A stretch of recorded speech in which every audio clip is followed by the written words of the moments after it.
Assalamualaikum warahmatullahi wabarakatuh. Halo teman-teman. Perkenalkan, kami dari kelompok 2. Nama saya Afrina Hanifah. Saya Ilvan Yasir. Saya Elsa Jalan Fitri.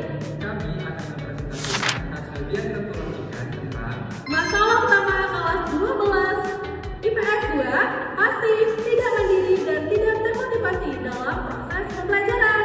Tonton sampai habis ya. Baik, saya akan menjelaskan yaitu diagram tulang ikan. Masa utamanya kelas 12 IPS 2, pasif, tidak mandiri, dan tidak termotivasi dalam proses pembelajaran. Yang pertama, yaitu faktor guru.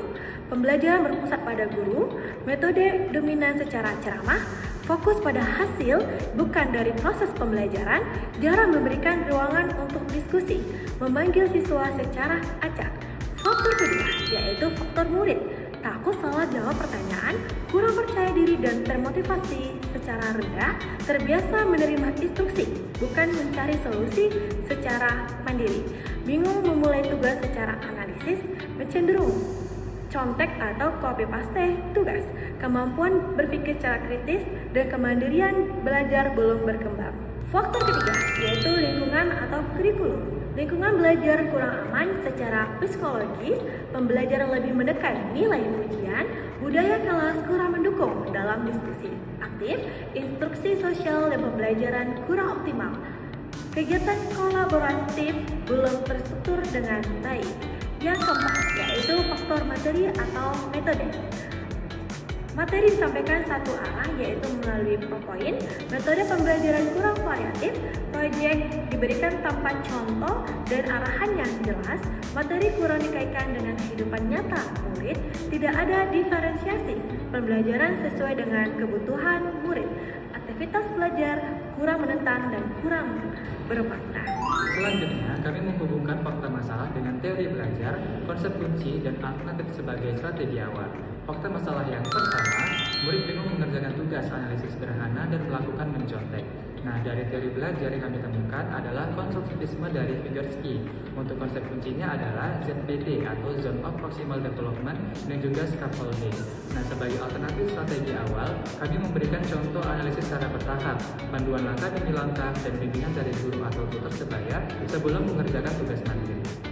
Fakta masalah yang kedua, murid mengeluh tidak tahu harus mulai dari mana saat proyek presentasi film. Nah, dari teori belajar yang kami temukan adalah konstruktivisme dari Piaget, dan untuk konsep kuncinya yaitu pengetahuan awal atau prior knowledge, asimilasi dan juga akomodasi. Sebagai alternatif strategi awal, kami memberikan diagnostis asesmen terlebih dahulu, misalnya tanya pengalaman menonton film ataupun cara mereka menulis review di media sosial. Selanjutnya, fakta masalah yang ketiga, murid pasif dan menunggu instruksi guru. Dari teori belajar yang kami temukan adalah humanisme dari Carl Rogers. Sebagai konsep kuncinya adalah student center learning dan juga memberikan pembelajaran bermakna. Untuk alternatif strategi awal, memberikan pilihan topik film, format resensi seperti dari video, podcast ataupun dari tulisan, dan jadwal proyek yang disepakati bersama. Untuk fakta masalah yang keempat, murid nervous dan tegang saat dipanggil acak. Untuk teori belajarnya, kami menemukan dari teori humanisme dari Maslow. Dan untuk konsep kuncinya yaitu lingkungan yang mendukung atau non-threatening environment dan juga rasa aman psikologis. Nah, untuk alternatifnya, mengganti panggilan acak dengan strategi think pair share atau diskusi kelompok kecil terlebih dahulu sebelum presentasi. Oke, selanjutnya masalah yang kelima yaitu guru mendominasi dengan ceramah dan PowerPoint. Teori belajar yang harus digunakan yaitu adalah konstruktivisme. Kemudian konsep kuncinya adalah pengetahuan dibangun aktif, bukan ditransfer pasif. Kemudian, apa alternatif yang harus kita lakukan? Yaitu mengubah peran guru menjadi fasilitator, gunakan pertanyaan terbuka, kemudian ciptakan ruang diskusi dan studi kasus daripada ceramah yang panjang. Kemudian, masalah yang keenam yaitu murid mengantuk dan kehilangan perhatian saat ceramah. Teori belajar apa yang harus kita lakukan? Yaitu adalah teori belajar sosial. Kemudian, konsep kunci yang harus kita lakukan itu adalah pertama adalah perhatian, kemudian pemodelan. Alternatif yang harus kita lakukan yaitu gunakan video pendek simulasi atau role play yang relevan dengan kehidupan sehari-hari murid untuk menarik perhatiannya. Masalah yang terakhir yaitu hasil ujian nasional tinggi, tetapi murid tidak mandiri. Teori belajar apa yang harus kita lakukan? Teori belajar yang tepat yaitu adalah teori humanisme dikolaborasi dengan konstruktivisme. Konsep kunci apa? Konsep kuncinya adalah aktualisasi diri, otonomi belajar, dan juga metakognisi. Kemudian, alternatif yang harus kita lakukan yaitu libatkan murid dalam menentukan kriteria penilaian proyek dan refleksi diri secara berkala. Lalu, langkah awal konkret yang bisa dilakukan oleh Bu Sinta adalah yang pertama, hentikan pertanyaan apakah sudah paham, lalu ganti pertanyaan tersebut dengan pertanyaan terbuka atau kuis singkat. Lalu yang kedua, berikan panduan bertahap atau scaffolding untuk tugas analisis. Yang ketiga, ciptakan suasana kelas yang tidak mengancam, bebas salah ataupun dihargai.